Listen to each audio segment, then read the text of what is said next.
మహిళలపై చేసిన వ్యాఖ్యలకు నటుడు శివాజీ క్షమాపణలు చెప్పారు. తాను మహిళలందరినీ ఉద్దేశించి అనలేదని చెప్పుకొచ్చారు. హీరోయిన్స్ బయటకు వెళ్లినప్పుడు జాగ్రత్తగా ఉంటే సేఫ్ గా ఉంటారని చెప్పారని తెలిపారు శివాజీ. స్త్రీలను అమ్మవారిలాగా భావిస్తారన్నారు. ఆ రెండు పదాలు వాడకుండా ఉండాల్సింది అన్నారు. మంచి చెప్పాలనుకున్నాను, ఎవరిని అవమానించాలనుకోలేదని క్లారిటీ ఇచ్చారు శివాజీ.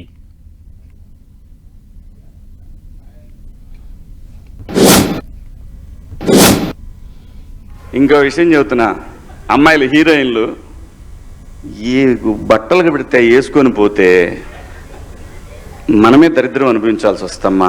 ఏమనుకోవద్దు, హీరోయిన్లు అందరూ మీరు అనుకున్నా నాకు పోయేది లేదు, లాగి పీకుతాం మనం, అది వేరే విషయం. కానీ మీ అందం చీరలోనో మీ అందం నిండుగా కప్పుకునే బట్టల్లోనే ఉంటుంది తప్పితే ఏముండదమ్మా.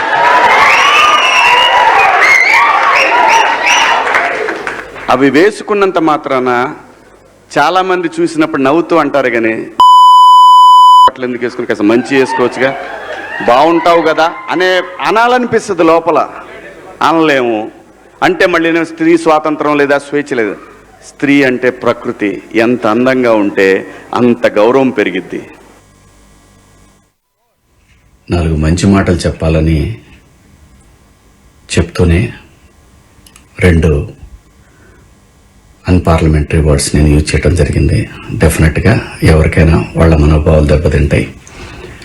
నేను మాట్లాడింది అమ్మాయిలందరినీ ఉద్దేశించి కాదు. హీరోయిన్స్ బయటకు వెళ్ళినప్పుడు బట్టలు జాగ్రత్తగా ఉంటే మీకు ఇబ్బంది ఉండదేమో మా అమ్మ అనే ఉద్దేశం తప్ప నేను ఎవరిని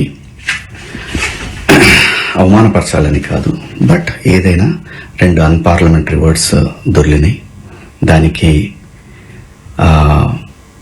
మై సిన్సియర్ అపాలజీస్. అండ్ ఇంకోటి, నేను ఎప్పుడు స్త్రీ అంటే ఒక మహాశక్తి, ఒక అమ్మవారిలాగానే అనుకుంటా. ఎందుకంటే ఇవాళ సమాజంలో స్త్రీని ఎంత తక్కువగా చూస్తున్నారో మనందరం చూస్తున్నాం. అటువంటి అవకాశం మనం ఇవ్వద్దు అని చెప్పే ఇంటెన్షన్లో ఒక ఊరు భాష మాట్లాడాను. అది చాలా తప్పు. I know, my sincere apologies. నా ఇంటెన్షన్ మంచిదే, కానీ ఆ 2 పదాలు దొరకకుండా ఉంటే ఈరోజు ఈ పరిస్థితి లేదు.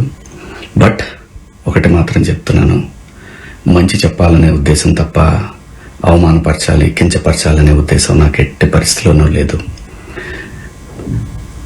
ఇండస్ట్రీలో ఆడవాళ్ల మనోభావాలు దెబ్బతిన్నందుకు, అలాగే మహిళలు ఎవరైనా దీన్ని తప్పుగా అనుకుని ఉంటే మీ అందరికీ నా సిన్సియర్ అపాలజీస్ అమ్మా.